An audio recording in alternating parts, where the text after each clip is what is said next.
L'activité sismique est répartie le long des failles, zones de rupture dans la roche, en général à proximité des dorsales, frontières entre les plaques tectoniques.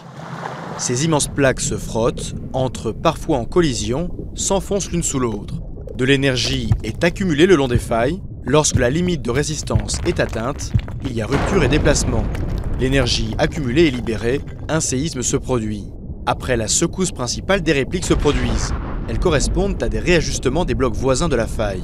Ces frictions provoquent des secousses quasi permanentes, généralement imperceptibles par les humains. Les zones sismiques les plus actives dans le monde sont situées en Asie, au Proche-Orient, en Afrique du Nord et en Amérique.